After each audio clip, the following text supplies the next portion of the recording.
So మొన్న ఒక 4 days క్రితం ఒక సీనియర్ జర్నలిస్ట్, అంటే జర్నలిజంలో ఒక 25 సంవత్సరాల ఎక్స్పీరియన్స్ ఉన్న వ్యక్తి ఈ గదిలో నన్ను ఇంటర్వ్యూ చేశాడు.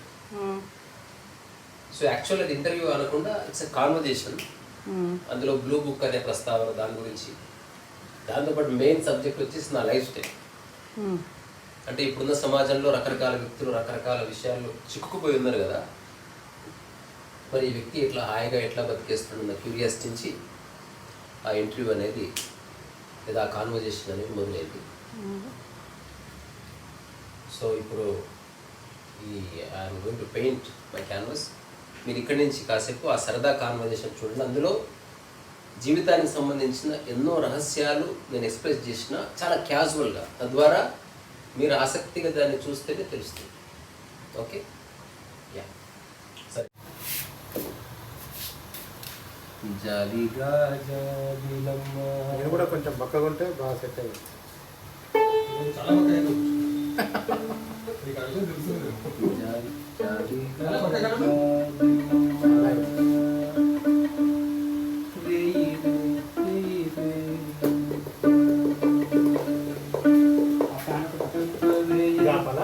అక్కడ నాయిస్ వస్తుంది. ఇది మాట్లాడినప్పుడు రావట్లేదు. ఓకే అంటే పెట్టదు. ఇదేం రావట్లేదు. ఏం కాదు యాక్చువల్గా, ఫ్యాన్ ఉందని లేకపోతే మరి కష్టం అవుతుంది. మాట్లాడడం ఏం కాదు అసలు. ఎవ్వరు నాయస్ ఉన్నారు మాట్లాడారు. అదే అంటున్నా. ఎందుకు ఫ్యాన్ పని చేయాలా?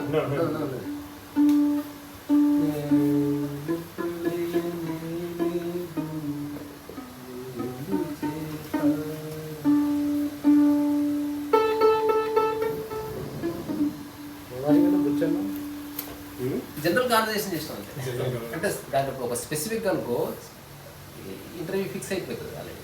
పుస్తకం గురించి అంటే ఎంతసేపు మాట్లాడతాం. పుస్తకం ఒక్కటే కాదు, లైఫ్ ఉంది, క్యాన్వాస్ ఉంది, ఒక ఆటో ఉంది. క్యాజువల్గా వదిలేసి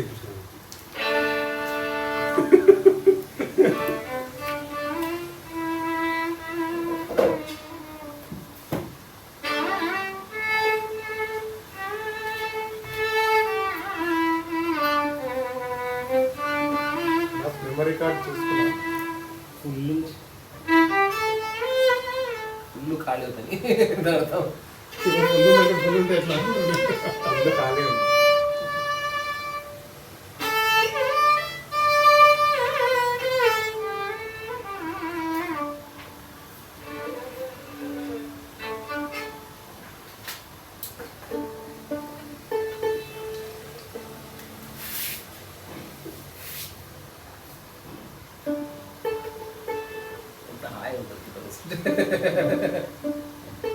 ఇలా కూర్చోగలగటం గొప్ప విషయం. కృష్ణ సైడ్కి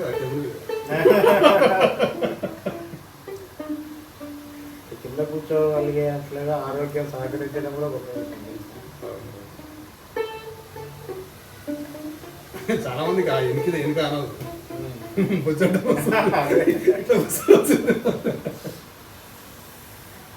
ఓకే. అదే ఫోన్ సైలెంట్ నాది కూడా పెట్టేసి కదా, సైలెంట్ ఫ్లైట్ మోడ్లో పెట్టేసి. Airplane flight mode.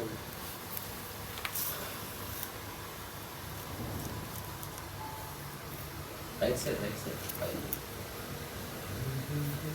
ఉంటా చూస్తుంది. ఇప్పుడు నేను మా లుక్ ఓకే కదా, ఇప్పుడు మెయిల్కి ఓకే. లెగ్స్ ఇట్లా వద్దేమనుకుంటున్నాను. ఓకే, దగ్గర పెట్టేస్తాను. అట్లా పెడితే కెమెరాలో తెచ్చేస్తాను. కాలు బయట కనిపిస్తుంది. సైడ్ పెట్టుకోండి. ఒకవేళ మీరు అట్లా చాపుకొని సైడ్ ఇది ఇది ఓకేనా? ఇది ఓకే. సభా మర్యాద కాదు. ఫస్ట్ చిన్న ఆయిల్ వాయిస్తుంది కదా. అదే ఒకసారి రోలింగ్ అన్నాక Yeah. స్టార్ట్ చేయాలి. సో చిన్న welcome.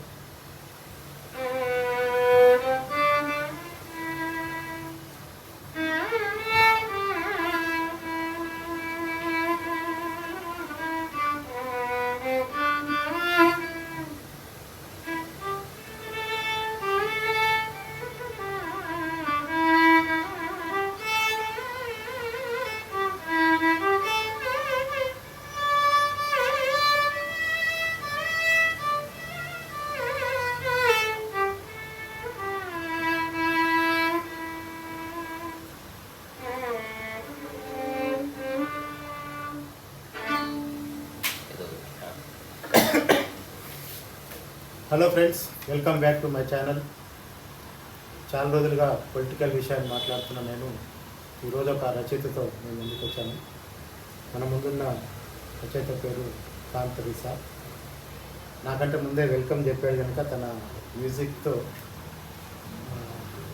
కాంతరీసా welcome to my channel.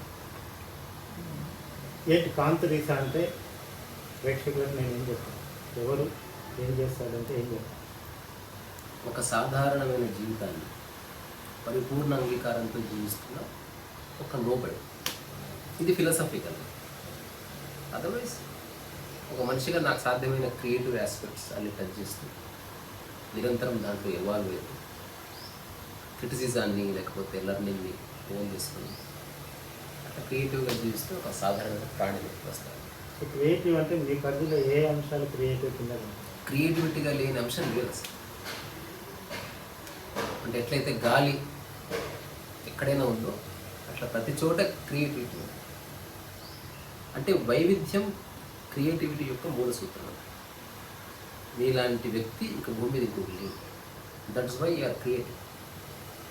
అలాగే మనం చేసే పని భూమి మీద ఎవరు చేయకపోతే that falls into the category of creativity. ఇప్పుడు నేను చేస్తున్న పెయింటింగ్స్ అన్ని నా ఓన్ సిగ్నేచర్ స్టైల్లో చేస్తున్నాను. అంటే నా నుంచి పుట్టిన ఎవరిని అనుకరించలేదు. అలాగే నేను రాసే పుస్తకాలు కావచ్చు, నేను వాయించే వైద్యం కావచ్చు, స్ఫూర్తి ఒకరు ఉండొచ్చు కానీ అనుకరణ లేదు. సో అనుకరణ లేని చోట క్రియేటివిటీ 100%. ఓకే ఫ్రెండ్స్, ఈరోజు మనం ఈ ఇంటర్వ్యూ ఎందుకు చేస్తున్నాం అంటే ఈ బుక్ పేరు ఆర్జీవి బ్లూ బుక్. దీన్ని రాసింది మన కాంతరీసా. ఇది ఫస్ట్ చేతిరాతతో రాసిన పుస్తకం అని కూడా క్లెయిమ్ చేస్తున్నారు. ఇది మొత్తం కూడా చేతిరాతతోనే ఈ పుస్తకం ఉంటుంది. సో ఈ పుస్తకం రాయటానికి ముందు కాంతరీసా ఏంటి, పుస్తకం రాసిన తర్వాత ఏంటి, పుస్తకంలో ఏముంది, ఈ విషయాల గురించి ఈరోజు మాట్లాడదాం. బేసిక్గా ఈ పుస్తకాన్ని రాయకంటే ముందు ఒరిజినల్ మీ ప్రొఫెషన్. అసలు ప్రొఫెషన్ వదిలేసిన చాలా కాలం. ఏ ప్రొఫెషన్ అయినా వదిలేసాను. అంతకుముందు నేను యానిమేటర్గా వర్క్ చేశాను. కానీ అప్పటికీ ఈ ధోరణి ఉన్నది. అంటే ఒకటి మనం ప్రత్యేకమైన శ్రద్ధతో చేస్తే ప్రొఫెషన్ అవుతుంది. ఇప్పుడు నేను అన్ని పనులు శ్రద్ధతో చేయడం వల్ల ప్రొఫెషన్ డిసిప్లిన్ అయింది. తద్వారా నేను రాస్తున్నప్పుడు రచయితను అనుకోండి, ఇప్పుడు కాదు. ఇప్పుడు నేను స్పీకర్, కాసేపు క్రితం వయలినిస్ట్. అట్లా రకరకాల విషయాన్ని ఒక విషయంలో నుంచి ఇంకో విషయంలోకి చాలా హాయిగా జారుతూ బతికేస్తున్నా కాబట్టి ఐఎమ్ అబ్సల్యూట్లీ అన్ప్రొఫెషనల్. అంటే తద్వారా కెరియర్ లేదు. ఈ మ్యూజిక్లో ఏదైనా ట్రైనింగ్ అలా తీసుకోవచ్చు? ఓన్లీ వైలిన్ అనే వేరే ఇన్స్ట్రుమెంట్స్? అంటే కొన్ని గురువు ముఖత నేర్చుకోవాల్సి ఉంది, కొన్ని అబ్జర్వ్ చేసి నేర్చుకోవాల్సి ఉంది, కొన్ని నియంత్రణకు తెలుసుకోవాల్సి ఉంది. ఇది మనంతకు మనం నేర్చుకునేది కానీ కాదు. అది వెరీ కాంప్లెక్స్. అంటే విమానం నడపడం చాలా ఈజీ. సో అది పుస్తకం రైటింగ్ ఉంది, కాస్త అధ్యయనం చేస్తే అర్థమైపోతుంది ఎలా రాయాలి. తనను తాను తెలుసుకోవాల్సి ఉంది, ఎవరు అక్కర్లేదు. నువ్వు చూసుకుంటే అర్థం కావచ్చు. అంటే ఇప్పుడు నేను చేసే అన్ని పనుల్లో ఈ అన్ని ఆస్పెక్ట్స్, ఇప్పుడు గిన్నెలు ఎట్లా అడగాలనే ఆస్పెక్ట్ ఏ గురువు దగ్గరికి పోయి నేర్చుకోవాలి. పోగితే మన రిఫ్లెక్షన్ కనిపించిందా, దట్స్ గుడ్. అసలు క్రియేటివిటీ లేదు, నేను నాకు అసలు కనిపిస్తుంది. క్రైమ్లో కూడా క్రియేటివిటీ. కోర్స్ ఇప్పుడు ట్విన్ టవర్స్ని విమానంతో కూల్చడం అనే ఆలోచనలో కాస్త వైల్డ్ క్రియేటివిటీ ఉందంటే అది ఎంకరేజబుల్ కాదు. మన ఉద్దేశం కూడా అది కాదు. కానీ దేర్ ఈస్ క్రియేటివ్ యాంగిల్ ఖచ్చితంగా ఉంది. వర్మ గారు చేసే సినిమాల్లో ప్యూర్ క్రియేటివిటీ ఉంది. అంటే ఎలా చంపాలి, ఒక మర్డర్ని ఎట్లా ప్లాన్ చేయాలి, ఒక కమెడీని ఎట్లా ఇంట్రడ్యూస్ చేయాలి. ఈ వేషధారం ఏంటి, దీంట్లో స్పెషాలిటీ చుట్టడం, గడ్డం పెంచడం ఏమీ లేదు అసలు. ఏదైనా జనంలో నలుగురిలో ప్రత్యేకంగా కనపడాలన్నా అసలు అంతకంటే నీచమైన ఆలోచన అంటే ఏంటి? నిజంగా ప్రత్యేకంగా కనపడాలని వస్తే నేను వైల్డ్గా బిహేవ్ చేస్తాను. అంటే ఎగ్జాంపుల్, ఇప్పుడు ఒక వారం రోజుల్లో మీడియాలో సంచలనం రావాలంటే జస్ట్ నెక్కడిగా తిరిగితే రోడ్డు, లేదా ఏదో ఒక అర్ధరాత్రి సీసీ కెమెరాలు చూస్తున్నప్పుడు ఒక నెకెడ్ మ్యాన్ గోడ మీద పెయింటింగ్ వేసడం వీళ్ళు వైరల్ అవుతుంది. సో అది చాలా నీచమైనటువంటి ప్రక్రియ. నా ఉద్దేశం ఏంటి, బట్టలు లేకుండా ఎలా ఉండలేదు, సమాజంలో ఉన్నాం కాబట్టి కొన్ని బట్టలు వేస్తున్నాం. సో తల కూడా బట్టలు. నాకు పెద్ద జుట్టు ఉంది, సో ఇప్పుడు కట్టలేదు అనుకో, నా ఎంటికలు నా మొహం మీద పడి నాకు కొంచెం ఇబ్బంది కలిగజేస్తాను. సో ఐఫోన్ నా గడ్డం ఇంత పొడుగు, అందుకని మూడేసిన. నా గడ్డం ఉండాలి కానీ నా గడ్డం దాన్ని ఇబ్బంది పెట్టదు. అంటే జుట్టు కట్ చేసుకోవద్దు, గడ్డం పెంచు కట్ చేసుకోవద్దు అన్న అంటే న్యాచురల్గా జరిగే ఏ ఫ్లోని ఆపుద్దన్న ఒక ఎరుక నాకు చాలా కాలం క్రితం. ఇప్పుడు మీరు మీ శరీరంలో ఉన్న గడ్డాన్ని ఎందుకు కట్ చేస్తారంటే నొప్పి ఉండదు కదా. మీకు ఎగ్జాంపుల్ ఊరికే ఫర్ ద సేక్ ఆఫ్ మీరు కాదు ఎవరో అతనికి తన ముక్కు నచ్చదే, నొప్పి లేకపోతే ఎప్పుడో కట్ చేసుకుంటారు. సో నొప్పి లేదు కాబట్టి గోర్లు వెంట్రుకలు కట్ చేస్తున్నాడు. నా దృష్టిలో ఏంది, వాటికి ఏదో సిగ్నిఫికెన్స్ లేకపోతే ఎందుకు వస్తాయబ్బా? ఇదే అమ్మాయికి వస్తే అన్వాంటెడ్ హెయిర్ అయినప్పుడు, మగవాడికి వస్తే ఇట్ ఈస్ నీడెడ్ సంథింగ్. దానికి ప్రకృతికి ఏదో సంబంధం. సో ఎంతకాలం పెరిగినా పెంచుతారు అంతే 100%. అంటే దానివల్ల నాకే ఇబ్బంది లేదు. ట్రిమ్ చేయటం, కట్ చేయటం అసలు లేదు. అట్లాంటి ఆలోచన లేదు. అంటే ఇలా ఉండాలని ఏ రోజు మీరు అలా మారింది? అది అంటే స్లోగా ఒక పర్టికులర్ టైంలో 10 ఏళ్ళ, ఒక 5 ఏళ్ళ, 10 ఏళ్ళు అయిండొచ్చు. 10 ఏళ్ళ నుంచి ఇలా ఉంటారు. ఎక్కువనే. అంతకుముందు అందరిలాగానే ఉన్నారు నార్మల్గా. ఇప్పుడు నేను అందరిలానే ఉన్నా. ఇప్పుడు జస్ట్ తలబాయి తీసేస్తే తీసేస్తున్నా. అందరిలాగా అంటే అందరిలాగా నా ఉద్దేశం మీరు కటింగ్ షాప్ పోయి ఉండాలి కదా. పోయినా కటింగ్ షాప్ నాకు ఫ్రెండ్ ఉన్నాడు, నేను పోతే గడ్డం చేస్తే కూర్చోండి ఇప్పటికి. పోయిన తర్వాత ఒక ఇంటికి తీసుకుంటే కట్ చేస్తాను. సో అతనికి నాకు గడ్డం చేసిన తృప్తి అతనికి, నా ఉన్న గడ్డం ఏం పోలేని తృప్తి నాకు. సో నేనేం ప్రత్యేకంగా ఉండాలని ప్రయత్నం చేయడం లేదు, అది చెప్తున్నాను కదా. అంతకంటే నీచమైన ఏమంటారు ఆలోచన అంటే మనకు పురాణాలు చూసినా, మనం చదివిన జానపద కథలు చూసినా, ఇవన్నీ ఒక స్వామీజీలకు, ఒక మునులకు ఉండే వేషధారణ లాగా పోర్ట్రేట్ చేసి ఉంది సమాజంలో. మిమ్మల్ని సమాజం విస్మరించాలంటే కాస్త గడ్డం పెంచుకుంటే కొంతకాలం మర్చిపోతారు. అప్పుడు చిచ్చోడానికి కూడా అనుకోవచ్చు. అంటే నిజంగా తనను తాను అన్వేషిస్తున్న వ్యక్తి ఈ విషయాలను ఆలోచించే శక్తి వాడికి ఆసక్తి. ఇప్పుడు నేను లైఫ్లో నేనేమిటని అన్వేషించాలనుకుంటున్నాను. నాకు ఈ సమాజం పట్ల, కుటుంబ వ్యవహారాల పట్ల ధ్యాస పోతుంది. అప్పుడే నీకు నీ లైఫ్ ఎందుకు ఫోకస్ వస్తుంది కదా. అట్లా వాళ్ళు ఆ అన్వేషణలో మర్చిపోయి పెరిగిండొచ్చు. కానీ అప్పుడున్న ఋషులు నిజంగా గడ్డం ఉంటుందని ఏ ఫోటోగ్రఫీ ఎవిడెన్స్ ఉంది? ఇదంతా మన interpretation. I don't think so. అప్పుడు అసలు ఉండే అవకాశం లేదు. సినిమాలు, బొమ్మలు చూసి మన వాళ్ళు అనుకుంటున్నాం దేవుడు అంటే నీట్ షేవ్తో ఉండాలి, ఋషి అంటే గడ్డం పెంచుకోవాలి, మన పర్సెప్షన్. కానీ మనం వాళ్ళని చూడలేదు కాబట్టి నాకు తెలియదు. నేను చూసా చాలా బ్యూటిఫుల్ గడ్డం ఉన్న రవీంద్రనాథ్ ఠాగూర్, లేకపోతే ఓషో, ఇట్లాంటి వాళ్ళు ఉన్నారు. నా క్లీన్ షేవ్ చేసుకున్న వాళ్ళు అసంపూర్తిగా అనిపిస్తుంది. సో దేవుడు చాలా క్లీన్ షేవ్ చేశాడు. అది ఆర్టిస్ట్ల మహిమ. ఇప్పుడు రాజా రవివర్మ దేవుళ్ళని ఊహించి వేయనంత వరకు ఇలా దేవుడు ఉంటాడని ఎవరికి క్లారిటీ ఏం లేదు. ఇప్పుడు సరస్వతి మనం వాడే ఒకనొక పేరు రాజా రవివర్మ వేసింది చెప్తాను, అతనే వేసాడు. మరి అంతకుముందు సరస్వతికి ఏమిటి ప్రతిమ అంటే ప్రామాణికత ఉండేది కాదు. కానీ ఇతను వచ్చిన తర్వాత ఒక అందమైన చిత్రం వేయడం వల్ల సరస్వతి మాత అలా ఉంటుందో లేదో కానీ ఆమె డిస్క్రిప్షన్ బేస్ చేసుకొని ఒక హంస మీద వీణతో కూర్చున్న ఒక సింబాలిక్ డ్రాయింగ్ అందంగా ఉంది కాబట్టి మెనీ పీపుల్ హ్యావ్ అడాప్టెడ్. అంటే ఇవన్నీ అడాప్షన్స్ బేసిక్లీ. నేను ఏ అడాప్షన్ లేదు, మీ ముందు ఒక రా వెజిటబుల్ లాగా కూర్చున్నా. ఇది బాగుంది, పార్ట్ ఆఫ్ లైఫ్. కానీ ఎట్లా లైఫ్ గడవడానికి ఏం చేస్తారు? ఏమి చేయొద్దు లైఫ్ గడవడానికి. ఎట్లా ఆకలి అందరికీ ఉంటాయి. ఆకలి నిజమే. మీరు ఏమి చేయకపోయినా మీరు తప్పకుండా సర్వైవ్ అవుతారు. కానీ మీరు సర్వైవ్ అవ్వడం మీ యొక్క ఉద్దేశం కాదు. Surviving with luxury is the problem. నేను లగ్జరీ అనే యాంగిల్కి వస్తాను. బేసిక్ నీడ్స్ ఉన్నాయి. బేసిక్ నీడ్స్ సింపుల్గా ఫుల్ఫిల్ అవుతుంది, దానికి పెద్ద డబ్బు. మీకు ఎలా అవుతుంది? అంటే నా పెయింటింగ్స్ ద్వారా డబ్బు వస్తుంది నాకు. ఇప్పుడు నేను అంతర్జాతీయ వేదికల మీద శాండ్ ఆర్ట్ నేను ఈ ప్రపంచానికి ఇంట్రడ్యూస్ చేసిన. నేను చేసిన తర్వాత మన దేశంలో చాలామంది బయటకు వచ్చారు.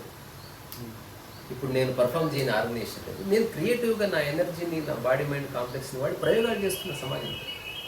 ఊరికే కూర్చొని డబ్బు రావాలంటే రాదు. అలాగే నేను ప్లాట్లు గీట్లు అమ్మి హఠాత్తుగా వచ్చే డబ్బు నాకు వద్దు. నా డబ్బులో క్రియేటివిటీ యొక్క ఫ్రాగ్రెన్స్ ఉంది.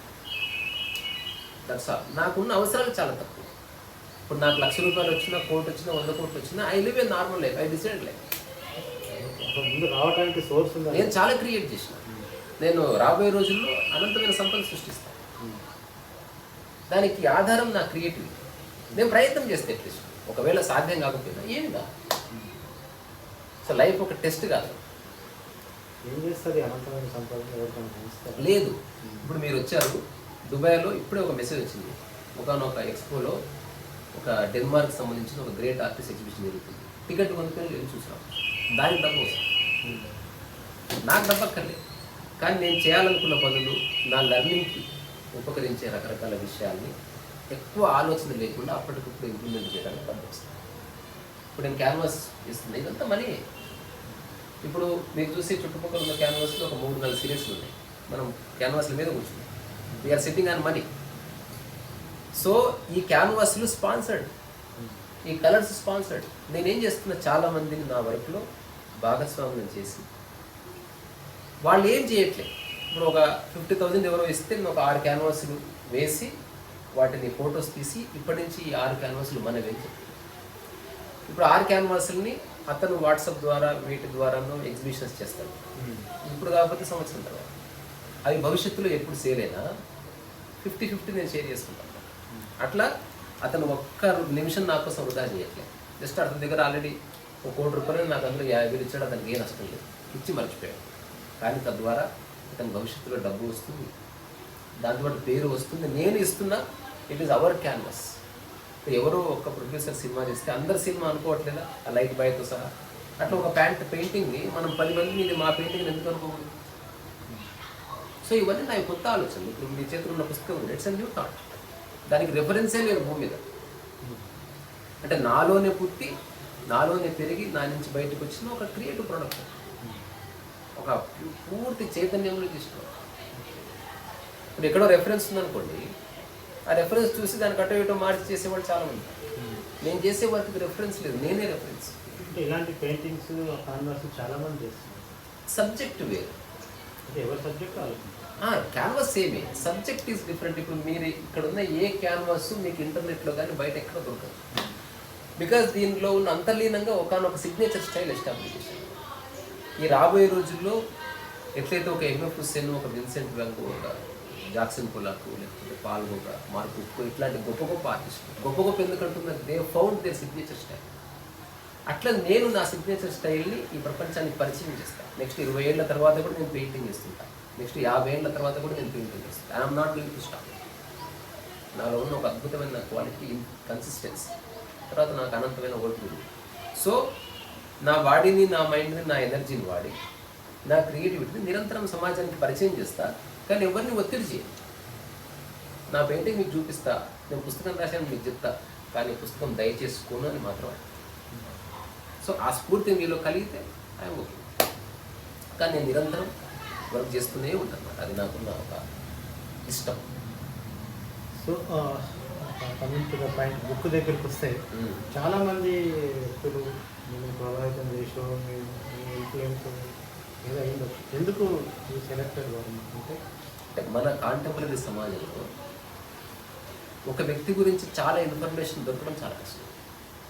అతను చాలా ఇంట్రెస్టింగ్ పర్సన్ అయ్యిండొచ్చు, మన పక్కింట్లోనే ఉండొచ్చు, కానీ అతనికి సంబంధించి ఒక ఫోటో కానీ, ఒక వీడియో కానీ, అతను రాసిన పుస్తకం కానీ, అతని కాన్వర్జేషన్ కానీ ఏమీ లేదు.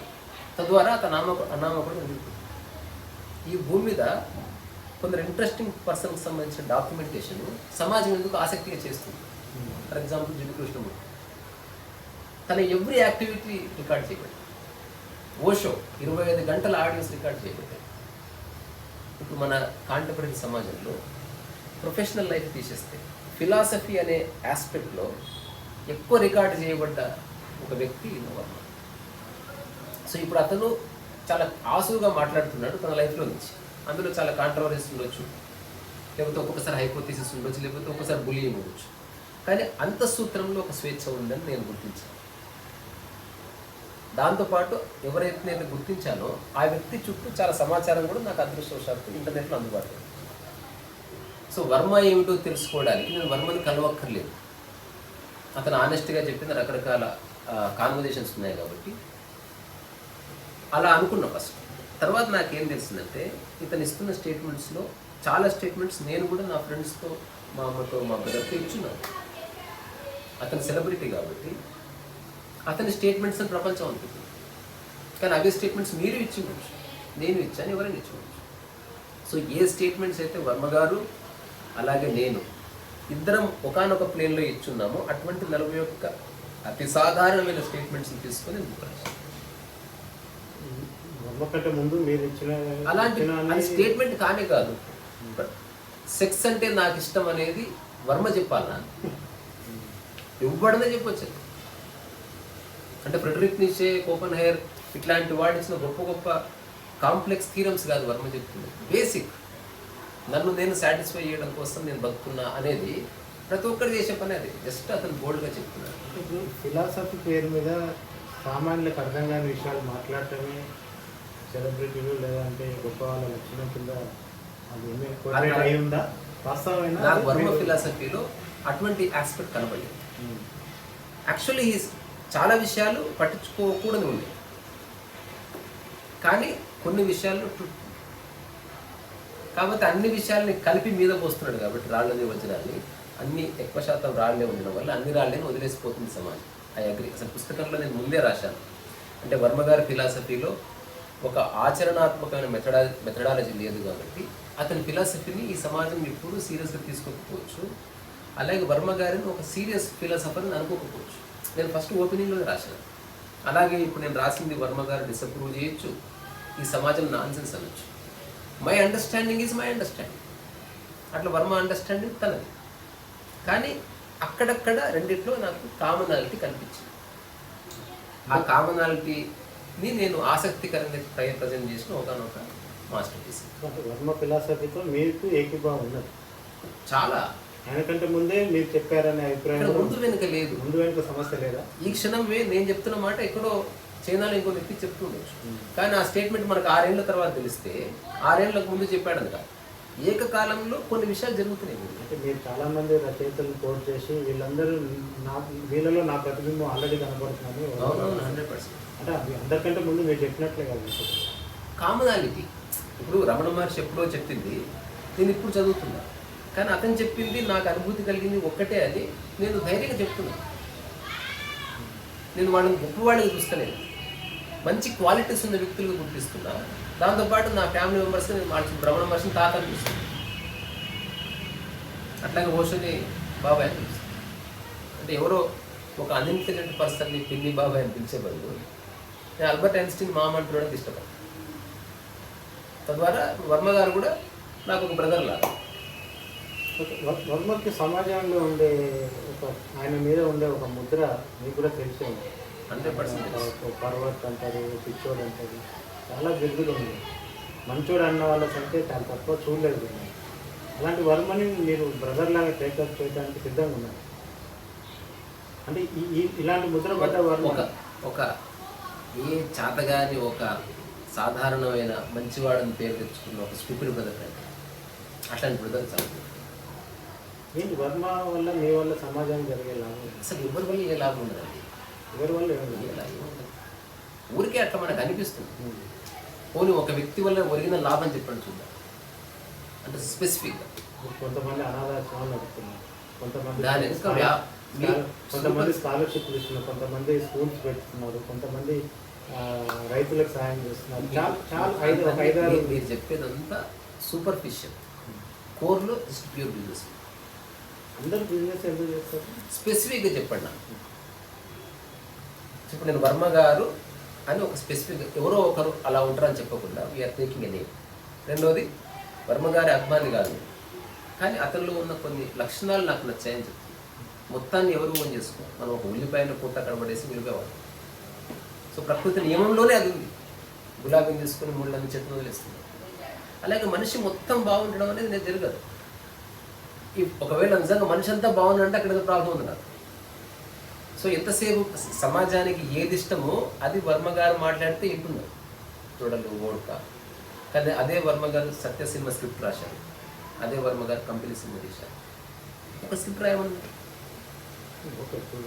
మీ పెయింట్ ఏమంటే నేను వేయలేకపోవచ్చు. దానివల్ల విమర్శించడానికి ఆధారం సెల్ఫ్ ఎక్స్పీరియన్స్ అయి ఉండాలి. ఇప్పుడు మీరు ఒక పేపర్లో ఆర్టికల్ రాస్తే 100 మంది విమర్శించవచ్చు, కానీ ఇంకొక పేపర్లో ఆర్టికల్స్ రాసే వ్యక్తి మిమ్మల్ని విమర్శిస్తే దానికి ఒక బేస్ దొరుకుతుంది.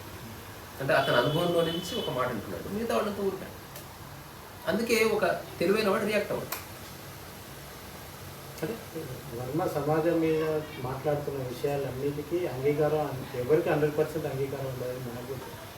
కానీ వర్మని ఇలా పోర్ట్రేట్ చేసి ఒక బుక్ తీసుకురావాల్సినంత మీకేమంటే క్వాలిటీ చెప్తున్నా కదా, అదే ఇప్పుడు అంటే అత్యంత సింపుల్గా పని చేస్తూ ఒక పని తర్వాత ఇంకో పని గురించి జాగ్రత్త అట్లా వెళ్ళిపోతున్నాడు అక్కడ.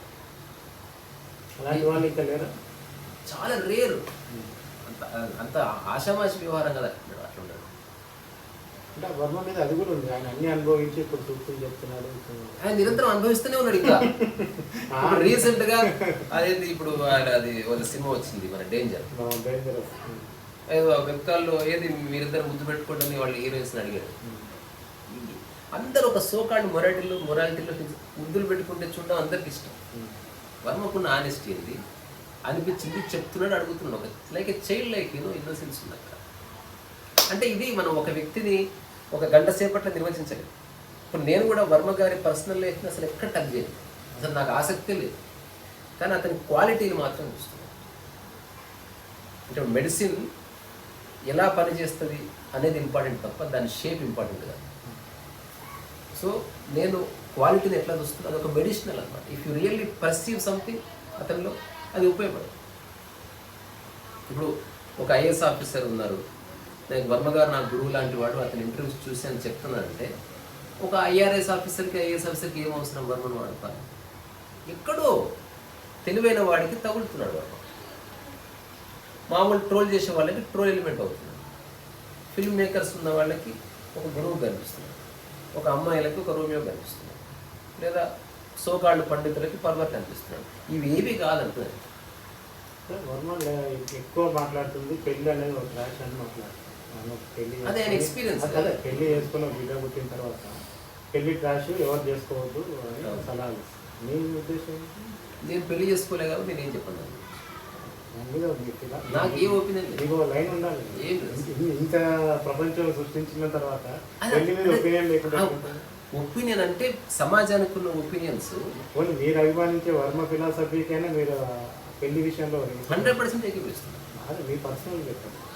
ఆయన పెళ్లి పట్ల చెప్పిన దానికంటే మీరు పెళ్లి పట్ల అంటే ఇప్పుడు ఒకటి అనుభవించిన తర్వాతనే స్టేట్మెంట్ ఇంటికి వస్తుంది. ఇప్పుడు సినిమా చూడకుండా సినిమా బాగుంది అనుభవించి చెప్తున్నాడు వద్దంటున్నాడు కదా, అది ఆయన పర్సెప్షన్. నిన్ను చేసుకోవద్దనట్లే చాలా మంది చెప్తున్నారు. పోనీ చెప్పినంత మాత్రమే చేస్తారు. పెళ్లి ఫస్ట్ మీరు ఒక విషయం చెప్తారు, ఎవరు సీరియస్ తీసుకోలేదు స్టేట్మెంట్. పెళ్లి చేసుకున్న చేసుకుంటూనే ఉంటారు. వద్దనుకున్న వాళ్ళు 1,00,000 మంది చెప్పినా చేసుకోరు. మీరు చేసుకుంటారు. నేను ఎవరన్నా ఒక అమ్మాయి నా లైఫ్లోకి వచ్చి అట్లా ఉండిపోతే ఉండిపోవటం అంటే ఇప్పుడు మనం ఎక్కువ ప్రయత్నం లేకుండా ఇంటర్వ్యూ జరుగుతుంది. అట్లా ఒక అమ్మాయి చేయాలి. అంటే కుటుంబాలు కూర్చొని ప్లాన్లు చేసి అట్లా చేసుకుంటే డిజాస్టర్. చాలా మంది నా లైఫ్లోకి వచ్చారు. I may live with somebody. దానికి పెళ్ళి అనొచ్చు, లేదా ఒక కంపానియన్షిప్ అనొచ్చు, పేర్లదే ఉంది. బట్ నేను దానికి అగైనెస్ట్ అయితే కాదు. ఒకరితోనే ఉండాలనే ఉందా? అట్లా కూడా అట్లా ఏది తెలియదు నాకు. అంటే సందర్భాన్ని తెలియకుండా ఉండదు. ఈ విషయాల మీద ఈ క్షణం వరకు మీకు ఆర్ట్ మీద ప్రతిదీ క్రియేటివ్ చూసే మీరు పెళ్లిలో క్రియేటివ్నెస్ ఎందుకు చూడలేదు? ఇప్పుడు మేము ఒక విషయం చెప్తాను. ఇప్పుడు ఏకాంతంలో ఉన్న నేను, సమాజంలో ఉన్న నేను ఇచ్చే ఆన్సర్స్ రెండు వేరు. ఇప్పుడు ప్రకృతిలో ఉన్నప్పుడు నేను చెప్తున్నా ఎంతమంది ఉన్నా ఓకే, కానీ ప్రపంచంలో ఉన్నప్పుడు అక్కడ చట్టం ఉంది, మొరాలిటీ ఉంది, ఫ్యామిలీ ఉంది, అన్నెసెసరీ ఘర్షణలు వస్తాయి. నేను 100 మందికి ఆన్సర్ చేయాల్సి వస్తుంది. అలాంటి టైంలో I take a intelligent decision. So పెళ్ళి అనేది నువ్వు ఒంటరిగా బతకడానికి సంబంధించిన అంశం అయితే అది వేరు. మీరు అన్నట్టు నేను I'm ready to live with 12 people or 100 people, no problem. నాకు నిజంగా అంత ఆర్థిక సంపద ఉంటే ఎందుకు ఉండదు, మంచిగా ఉంటుంది. కానీ సమాజంలో రెస్ట్రిక్షన్స్ ఉన్నాయి, ఒక జ్యూరిస్డిక్షన్ ఉంది, మనకంటూ ఒక సాంప్రదాయం. నాకు లేదు అనుకున్నా సమాజానికి ఉంది. సో మన జీవితకాలం 100 గంటలు అనుకుంటే 70 గంటలు ఈ ఒక్క విషయం చర్చించడానికి సరిపోతుంది, వేస్ట్ అవుతుంది. So I don't want to waste my time. మీరు ఫీల్ అవుతారా మొరాలిటీ అనే సమాజంలో అన్నీ ఉన్నాయి. మీరు ఫీల్ అవుతారా మొరాలిటీ? నాకు ఉన్నాయి. నేను ఇప్పుడు రోడ్డు మీదకి వెళ్ళగానే సమాజానికి సంబంధించిన కొన్ని మోరల్స్ నేను యాక్సెప్ట్ చేస్తాను. ఆ టైంలో అవి నాలో కూడా ఉంటాయి. యాక్చువల్గా జీవితం ఎట్లా పోతే అట్లా పోవాలి కదా, అట్లా ఉంటుంది. అసలు అది రాంగ్, అది తప్పదు. ఓన్లీ పిచ్చోడు మాత్రమే అలా జీవిస్తాడు. ఇప్పుడు బుద్ధుడున్న సమాజంలో 2500 ఏళ్ళ క్రితం ఈ ట్రాఫిక్ లేదు, కాన్స్టిట్యూషన్ లేదు, ఏం లేదు. ఆల్మోస్ట్ ప్రకృతి ప్రపంచం ఒకేలా ఉంది. అప్పుడు ఏదో చెట్టు కింద హాయిగా పడుకోవచ్చు, ఎవరేమనేవాడు కాదు. ఇప్పుడు రోడ్డు మీద పడుకుంటే 2 నిమిషాలు కేసు అవుతుంది. ఒక మీరు ఏమాత్రం పరిచయం లేని వ్యక్తి కాలనీలో 6 సార్లు తిరిగితే కేసు అవుతుంది. సో ప్రపంచం మారుతున్నందుకు అబ్జర్వేషన్ మారాలి, జీవన విధానం మారాలి. ఒకప్పుడు బుద్ధుడు ఉన్నట్టు నేను జీవిస్తా, రమణ మహర్షి ఇప్పుడు కొండ మీద ఉన్నాడు, ఇప్పుడు రమణ మహర్షి ఆ కొండ మీద ఉంటే జైలుస్తారు సార్. సో వాళ్ళంతా అదృష్టవంతులు, బతికిపోయారు ఆ ఎరాల పుట్టి. ఇప్పుడు అటువంటి విధవేషాలు వేయకూడదు, ఇప్పుడు పనికిరాదు. ఇప్పుడేంది, ఈ సమాజంలో ఒక ఫ్లాట్ తీసుకో, నువ్వు అనుకున్న ప్రయోగాలన్నీ ఆ ఫ్లాట్లో చేయి, బయటకు వచ్చినప్పుడు చట్టాన్ని యాక్సెప్ట్ చేయి.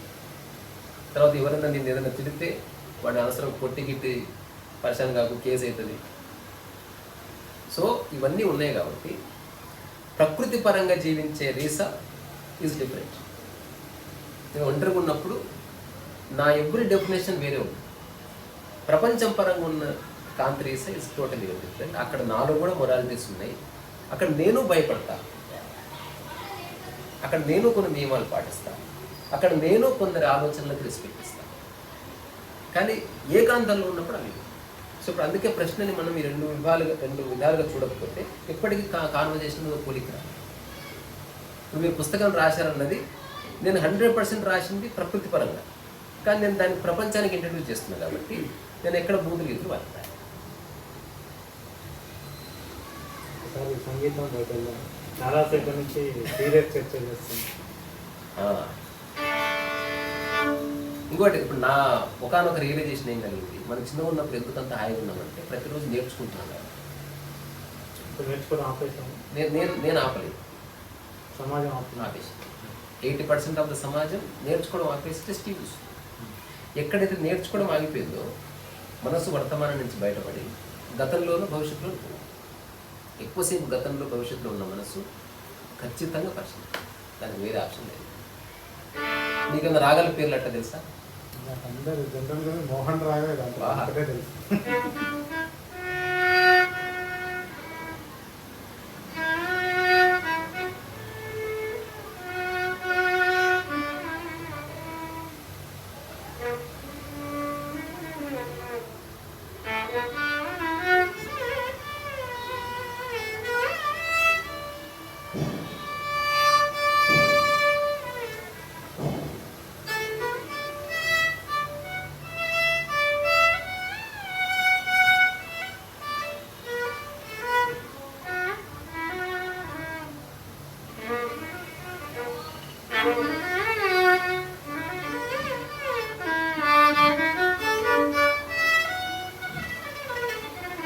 ఇది మోహన్ పాటలు తెలుసా? మస్తు పాట, చాలా పాటలు మోహన్ రాగానే ఉంటాయి. ఆ తర్వాత అట్లే కళ్యాణ్ అట్లే అంటే ఎక్కువ శాతం పాటలు అట్లే మోహన్ రాగా ఉండవు. ఉండవా? కళార ప్రియాలో ఆ పేర్లు ఉంటాయి. మోహన్లో ఉన్న పాటలు మంచి పాట ఉంది అంత. అంటే మోహన్లో ఏముండే కాదు పాటలు. ఏ శ్వాసలు చేరితే గాలి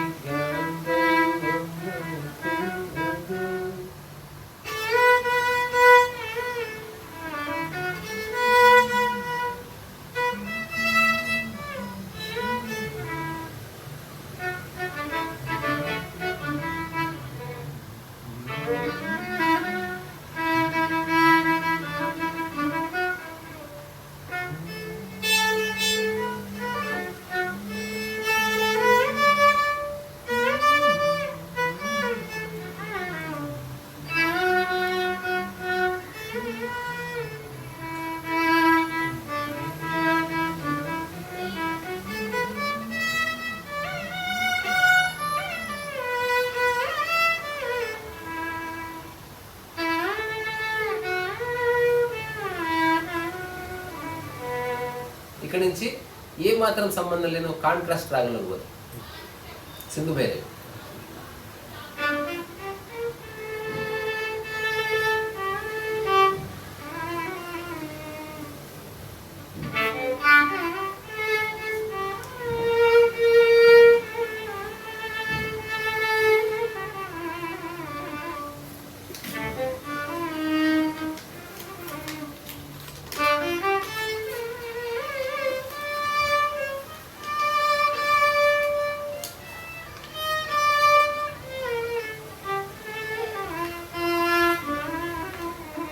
ఇప్పుడు ఇది మంచి మంచి సంగీత దర్శకులు అంటే ఈ రాగంలో చాలా పట్టలేదు. మనకు చిన్నగా ఉన్నప్పుడు ఈ పాట ఐడియా ఉంది, మిలే సురు మేరా తుమ్ ఏదో చంద్రవారి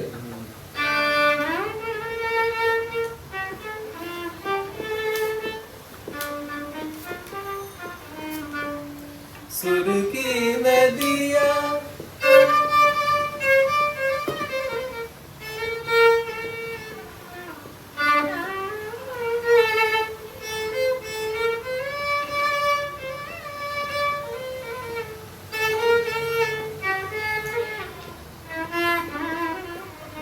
ఇదే చంద్రవారి. సో బుద్ధుని ప్రస్తావన వచ్చింది కనుక ఈ పుస్తకం టైటిల్ మీద ఆర్జీవిని బుద్ధుని రూపంలో వేశారు. అంటే బుద్ధుని మీద ఆయన మాట్లాడిన మాటల్ని ఉద్దేశించి మీరు ఆయనకి బుద్ధుని రూపం వేశారా? ఆయనను బుద్ధునిలో చూడటం కనుక మీ ఆన్సర్ అంటే అసలు మనకి ఏదన్నా ఒక పుస్తకాన్ని ప్రజెంట్ చేసినప్పుడు సింబాలిక్ జస్ట్ అంటే కవర్ డిజైన్స్ వేయి ఉన్నాయి అనుకో, మనం దాంట్లో కథ స్టోరీ కన్వే చేయొచ్చు. మనం చేసుకున్న 100 డిజైన్స్లో ఒక్కటి కవర్ డిజైన్ సెలెక్ట్ చేయాలంటే అందులో ఏదో సింబాలిజం ఉండాలి.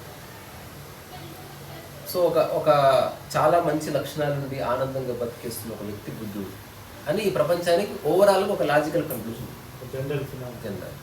అందుకని జస్ట్ వర్మని పెట్టి పైన చూపేసి అంటే ఇతను అట్లా అలాగే కాస్త హాయిగా బతికేస్తున్న ప్రాణి అని చెప్పాలనుకుంటున్న symbolic.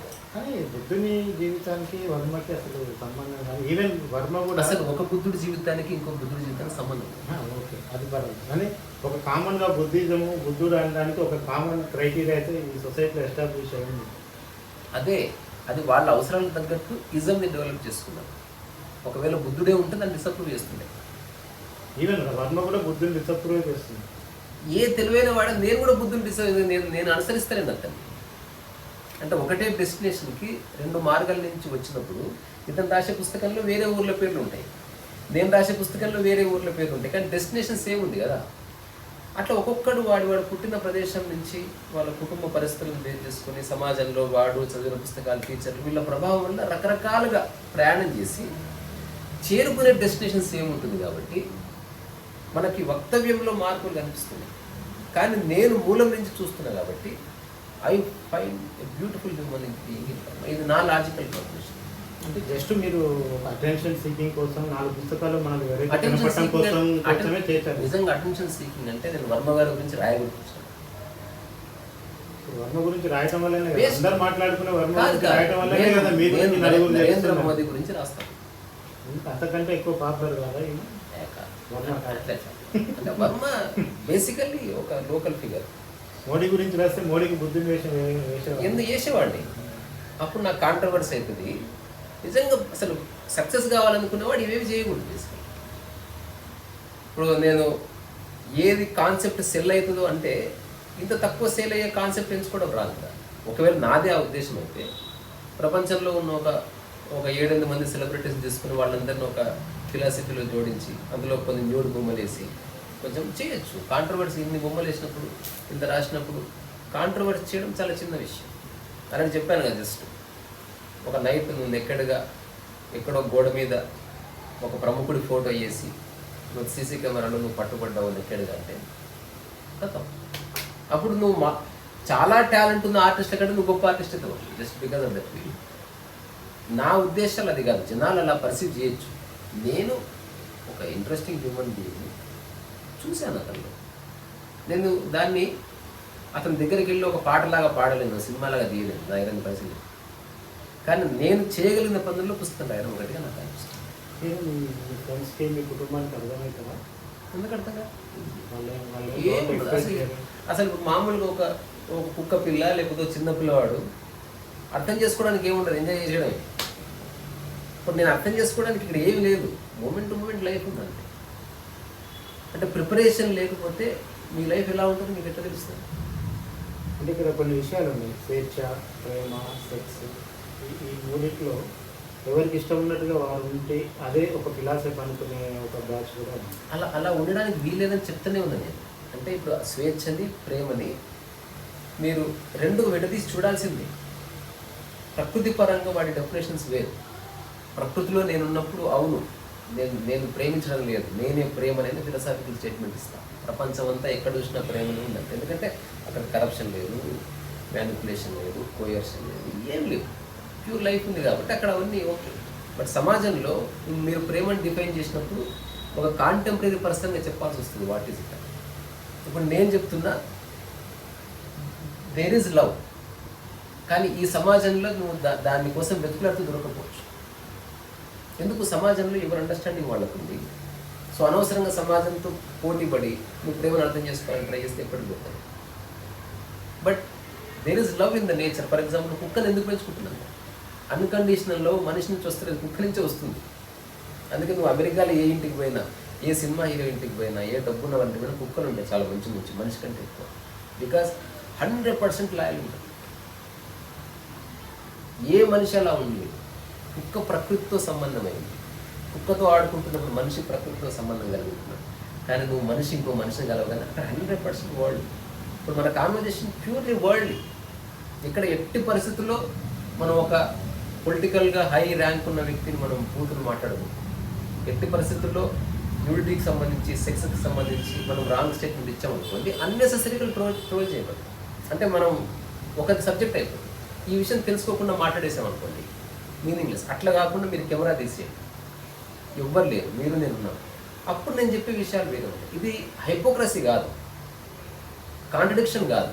When you are alone being associated with nature, మీ లైఫ్ 100% వేరు.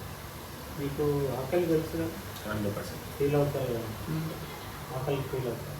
సోషలిజం, మార్క్సిజం, అంబేద్కరిజం అనే పదాలు ఉన్నారా? విన్నాను. వాటిల్లో ఉన్న ఇజంకి, బుద్ధిజంకి వీటిని ఎప్పుడైనా కంపేర్ చేసి చూసారు? అంటే కొంత నాకున్న పరిధిలో చూస్తే ఇప్పుడు అవన్నీ ఫెయిల్డ్ సబ్జెక్ట్స్.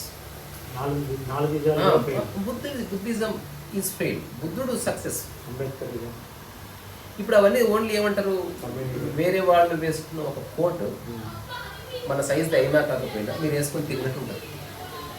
అంటే చెప్పిన వ్యక్తి చెప్తున్న విషయాన్ని సమగ్రంగా అధ్యయనం చేస్తే చాలా డిబేట్స్కి ఆన్సర్స్ ఉన్నాయి. వాళ్ళు మళ్ళీ అంబేద్కరిస్టులు మాట్లాడతారు. ఒక వ్యక్తికి తన సొంత గుర్తింపు లేని కారణంగా ఒక గ్రేట్ ఫిగర్ని వెనక పెట్టుకోవడం అనేది ఒక చాయిస్. సో నా జీవితంలో నేను అది చేయను కాబట్టి నా పాయింట్ ఆఫ్ వ్యూలో మార్క్సిజం కానీ, సోషలిజం కానీ, అండ్ ద మోస్ట్ ఏమంటారు interesting person I always respect is Ambedkar. అంటే అంత ఎక్స్ట్రాడినరీ హ్యూమన్ బీయింగ్ నేను చూడలేదు అసలు. అంటే అతన్ని చదివితే రిలీజియన్స్ గురించి అతనికి ఉన్న కమాండ్ కానీ అలాంటి బుక్ అంబేద్కర్ మీద రాస్తే ఎందుకు రాయాలి? ఈ బుక్ వల్ల ఆ బుక్ వచ్చిందో నేను 500 పుస్తకాలు రాద్దాం అనుకుంటున్నాను. అందులో ఒకటి తప్పకుండా ఎందుకు రాయకూడదు? Ambedkar is a great subject. అసలు నేనేమంటా, అంబేద్కర్ 100% కన్విక్షన్తో ఇచ్చిన ఒక 100 స్టేట్మెంట్స్ ఉన్నాయి. ఇంకా అసలు ఎవ్వడు నో చెప్పడానికి వీలేదు. అంటే సెక్యులరిజం సంబంధించిన ఒకనొక కాన్స్టిట్యూన్సీ అసెంబ్లీ డిబేట్ జరిగినప్పుడు కేటీ షాయ్ ఎవరు వీళ్ళు అంటున్నప్పుడు ఈ సింప్లీ సెట్ సెక్యులరిజం ఉన్న చోట మతానికి సంబంధించిన ఆస్పెక్ట్స్కి ఇంపార్టెన్స్ ఉంటుందని చెప్పారు. కానీ ఇప్పుడు ఏం జరుగుతుంది, ఎగ్జాక్ట్ ఉంటుంది. సో ఇట్లా ప్రపంచానికి అట్లీస్ట్ మన భారతదేశానికి సంబంధించిన అంటే ఎప్పుడు రిలవెంట్గా ఉండే ఒక 100 స్టేట్మెంట్స్ని తీసుకొని అంబేద్కర్ సంబంధించిన 100 ఇమేజ్ వేసి ఓ బుక్ వేద్దాం. అయినా నాకు ఇప్పుడే థాట్ వచ్చింది. అంటే నేను చెప్పిన సోషలిజం, మార్క్సిజం వీటిల్లో పేదలు బతకాలి, కార్మికులు బతకాలి, కర్షకులు బతకాలనే ఒక నినాదాలు, వాటి వెనకాల పోరాటాలు. మీలాంటి ఒక క్రియేటివ్ పర్సన్ అలాంటి వారి జీవితాల గురించి తొంగి చూసే అవకాశం ఉంటుందా? అసలు అలాంటి మీ జీవితాలు చూడడం కూడా ఇష్టం లేదా? అట్లా ఎందుకు చూడను, కానీ జనాలు అనుకుంటున్న పాయింట్ ఆఫ్ వ్యూ నేను అసలు చూడడం లేదు. ఫస్ట్ ఇప్పుడు ఒక వ్యక్తి గోచి పెట్టుకుని రోడ్డు మీద కూర్చున్నాడు, నేను అతను పేదవాడిగా చూస్తలేను. అతను ఎంజాయ్ చేసే లగ్జరీస్ అంబానీకి అందుబాటు లేవు, అంబానీకి ఎంజాయ్ చేసే లగ్జరీస్ అతనికి అందుబాటు. నేను ఇద్దరి లగ్జూరియస్ పీపుల్గానే చూస్తున్నాను. అతను క్లెయిమ్ చేశాడు అనుకో నాకు సమస్య ఉందని, అతను సొల్యూషన్ కోసం ఆలోచించాలి. కానీ ఒక వ్యక్తి ఎప్పుడు చెప్పలేదు అనుకో నాకు ఈ సమస్య ఉంది అని, నేను అవుట్ సైడర్ వచ్చి అతనిలో సమస్య క్రియేట్ చేసి అతను అనవసరంగా సమస్యలు నెట్టకూడదని నా యొక్క ఇంకోటి ఉంటుంది, పేదవాడు ఉంది, బలవంతుడు అయిపోతున్నాను విన్నుంటాను. విన్నా ఇలా అంటే ఆ యాంగిల్ ఎప్పుడన్నా సొసైటీని ఆలోచించారు ఎందుకు ఆలోచించి వీడు ఇక్కడే ఉంటున్నాడు అది రియాలిటీ. ఇప్పుడు నేను ఒక చిన్న అనాలిసిస్ చెప్తాను, వీటన్నిటికీ ఒక జనరల్ ఆన్సర్ అనుకోండి. అందరూ ఉద్యోగం చేస్తుంది డబ్బు కోసమే కదా, డబ్బు కావాలి బతకడానికి. కానీ డబ్బు కోసం కావాలని కోరుకుంటున్న ఒక వ్యక్తి చేయకూడదు ఉద్యోగం చేస్తాడు. అసలు నిజంగా డబ్బు కావాలిస్తే నువ్వు రియల్ ఎస్టేట్ చేయాలి, లేకపోతే ఒక సినిమాలో హీరోయిన్ సూపర్ స్టార్ అయితే డబ్బు రావాలి, లేదా ఒక ఒక ఒక గూండా లాగానో లేకపోతే ఒక మాఫియా డాన్ అయితే బెదిరించి డబ్బు, అనంతమైన డబ్బు రావడం ద్వారాలు అక్కడ ఉన్నాయి. నువ్వు ఒక పక్క ఉద్యోగం చేస్తావు, డబ్బు సరిపోతలేదంటే వాటి ఎట్లా కుదురుతుంది?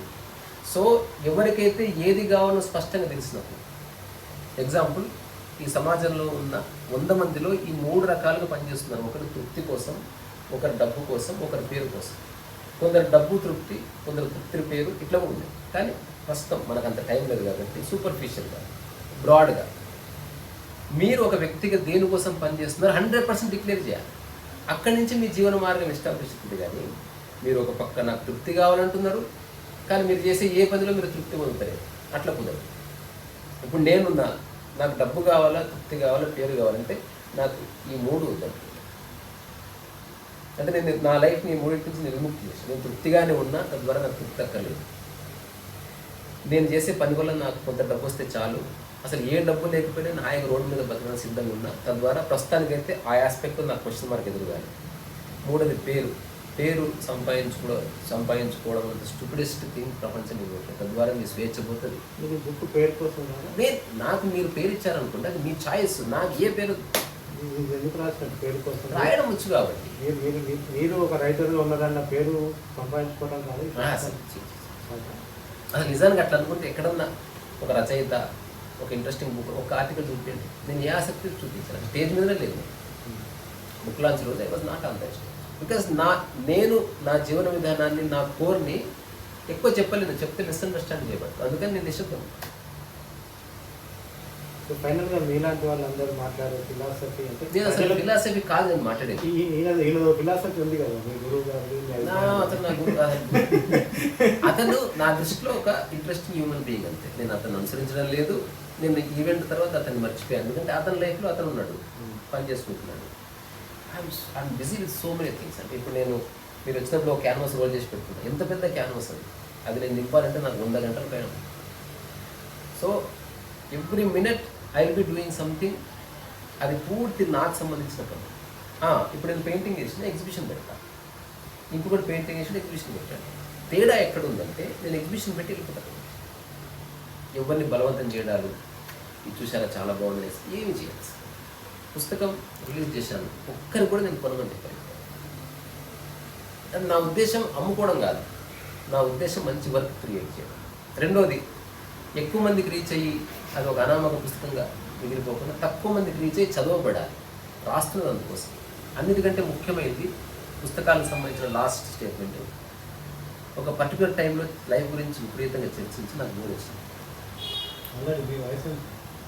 వయసుతో సంబంధం వయసు అనేది లేదు, బాడీకి ఉంటుంది. అడిగారు కాబట్టి నాకు బాడీకి ఒక 60 లోపు ఉంది. అంటే అది మన చేతుల్లో లేదు నేను ఆలోచించానని చెప్పడానికి మీరేమో అర్జెంటుగా మీ వయసు తగ్గించుకోవడానికి అలాంటి ఏం చేయలేదు.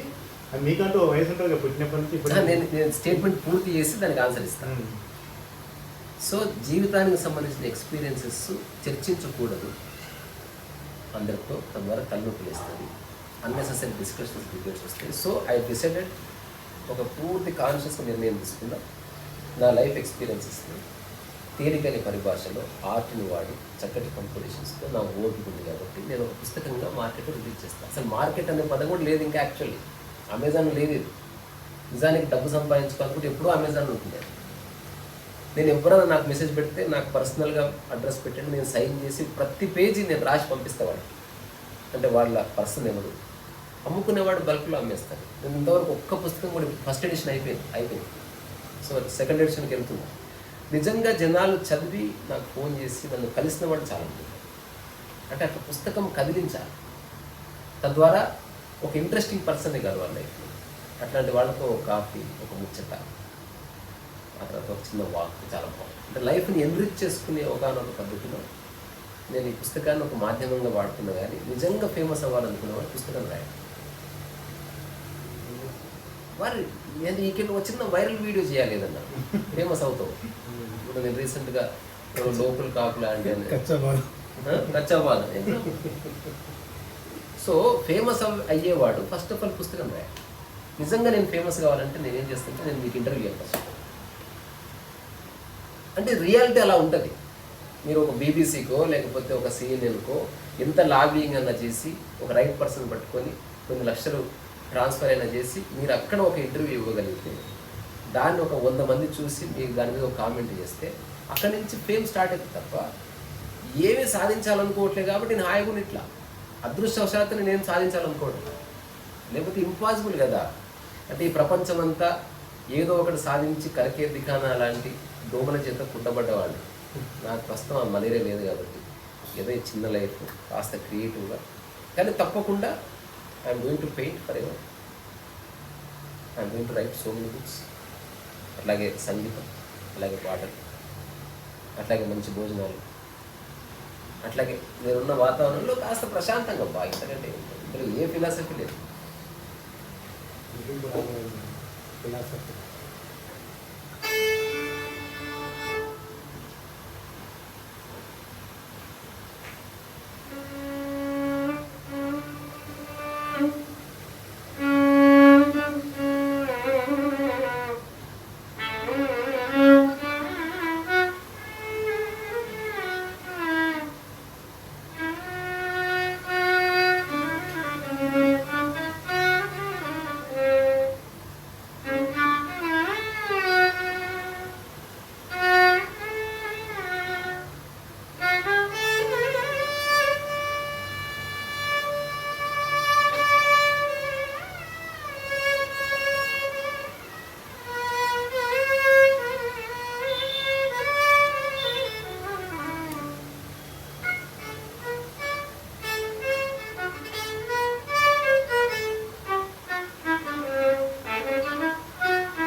Thank you sir. ఫ్రెండ్స్, ఇది ఇవాళ స్పెషల్ ఇంటర్వ్యూ. మరొక ఇంటర్వ్యూలో మళ్ళీ కలుద్దాం. Thank you for watching. So thank you so much. బాగుంది.